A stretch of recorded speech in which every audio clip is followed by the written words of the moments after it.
welcome back to the Fermented World Homebrew channel. Today we are looking in on the nettle mead, which is basically a mead that was made with nettles, if you haven't been with us so far for the journey. It's very simple. It's literally, I think it was quarter of a carrier bag. That's about all I could guesstimate to tell you how much was in it. We made a tea, we kind of wilted it down, boiled ever so slightly, let it sit for about 20 odd minutes, and then we made a mead out of the liquid that was there, straining off the actual leaves and stuff just to keep it a bit clearer. We're now going to be bottling this and giving it a little taste. It has cleared out somewhat, but it hasn't cleared out amazingly, and it doesn't seem like it's going to, or it would have already done so by now, because this has been sat out in the cold in the utility room, so it should be clear, but it's not. So I can't see it being a very big problem. I've drank them cloudy before. I don't know whether nettles hold pectin, which is a, let me get this right, it's a protein that you can get from fruits, and what it does is it causes beverages to be cloudy, or it causes like jams to congeal. When making jams, you'll use pectin to actually make the fruit solidify, as where we don't want these in there. So next time I brew this, which I am going to do a sweet version of it, because this one's dry, we'll add some pectylase, which is an enzyme that breaks down pectin. Now, it might not be necessary. It could just need longer, but I'm not entirely sure.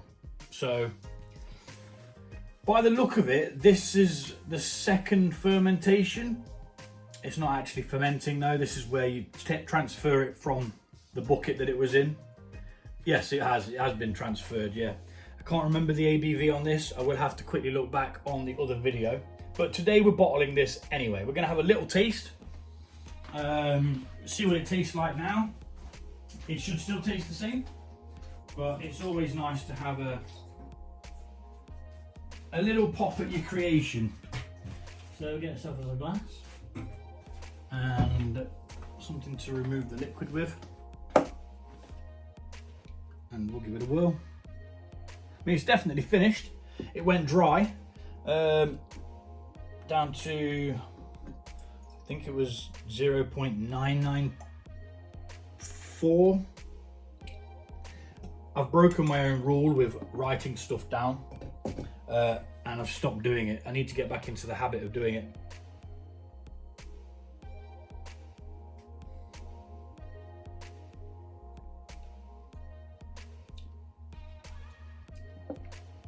It's dry, but it's nice. It's lost a bit of the flavour that it did have,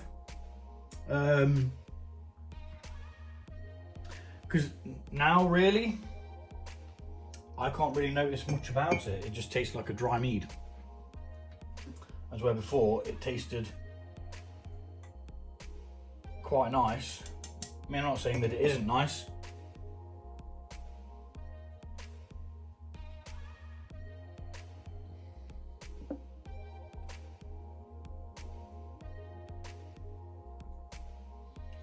There's a little something there, but it wouldn't jump out at me and say that tastes like nettles. But then again, I'm not quite sure what nettles taste like. I've never eaten them. So anywho, we are going to rack this off from here into here, and we're going to dodge that layer of sediment at the bottom there, because you don't want that. That's certainly not going to help your beverage clear out. I mean, looking at it like that from the side now, you can see the auto siphon quite well. So it's not all that cloudy, and it looks clear while it's going in there. So yeah, maybe it'll look a bit better once we've got it into some bottles. But anywho, let's speed this bit up.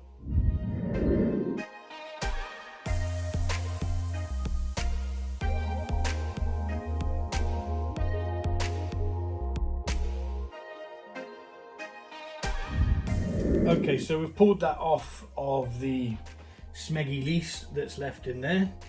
What we're going to do now is we're going to gently mix this, as it seemed to have quite a lot of bubbles rising from it. Now, it's not fermenting because there's nothing in there to ferment. I've done the calculation and it's 13.5%. I just wish that it tasted more like it did before I transferred it. Now, this is the only thing that I had sterile because I forgot to sterilise a spoon. So that's why I'm using this. You don't need to use this, you could just use a normal spoon. And we're gently just degassing this, getting any CO2 that's trapped in there out of it.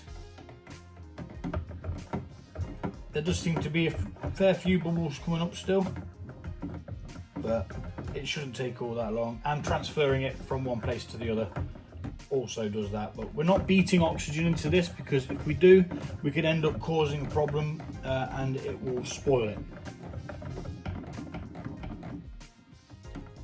So just gently stirring until we're happy. We release quite a lot of bubbles there, which is good. Again, disappointed that it doesn't taste the same as it did, but you know, that's life. And what we're going to be doing now is removing this. We don't need that no more. And we are going to be getting some bottles ready to bottle. It is the time of the bottling. So we need bottles to start with. This says I've got nearly 4.5 litres. I'm not sure how accurate that is. Mainly because sometimes it says I've got more and then other times it says I've got less.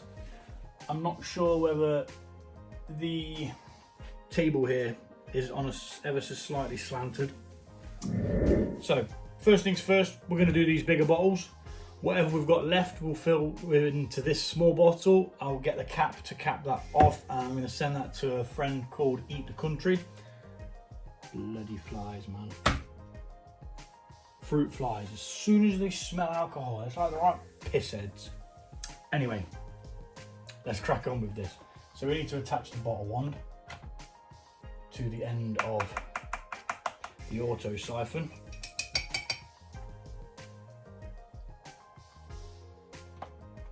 Like so, make sure it's nice and on there. And then we're going to prime this, because using a bottle wand with one pair of hands can be difficult. So what I do is I just feed a bit of the liquid through, and then what that's going to allow us to do is when we pull that down here, it will just use gravity and it should then flow free until you've pretty much emptied it. Bada bom, bada bing. So I'm going to speed this up and we'll get these bottled and we'll go from there.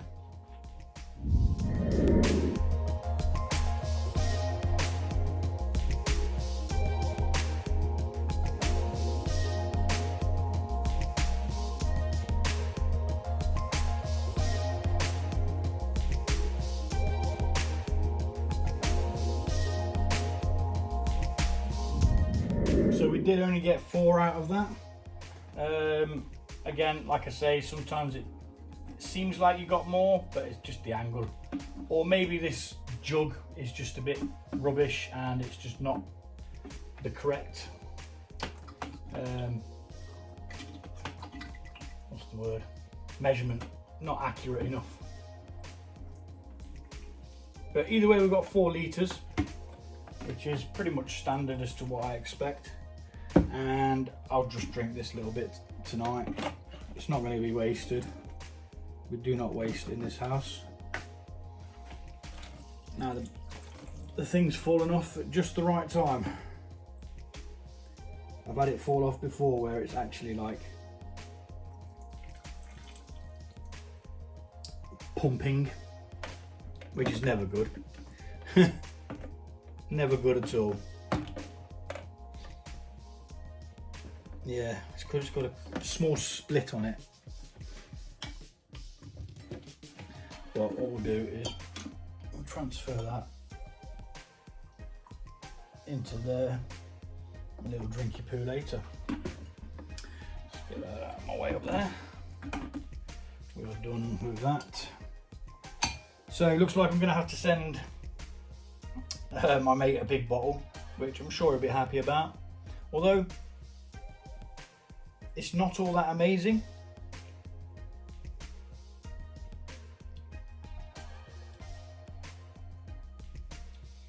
Yeah, I'm not getting a great deal from it apart from a dry mead. So my advice would be add a hell of a lot more nettles.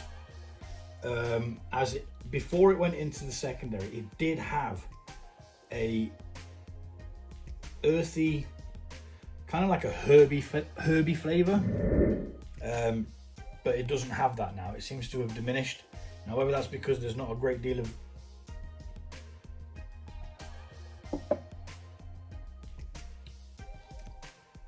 nettles in there. Like I say, there was only a quarter of a carrier bag, so I didn't know how much to use or whatever. But there you go, 13.5%. Just tastes like a dry mead. So I do kind of wish that I'd put some honey in it, but it's too late for that now. Thanks for watching, and although it was a little bit of a failure, you get to share in the failure. So thank you very much. Thanks for watching, and I'll see you all soon.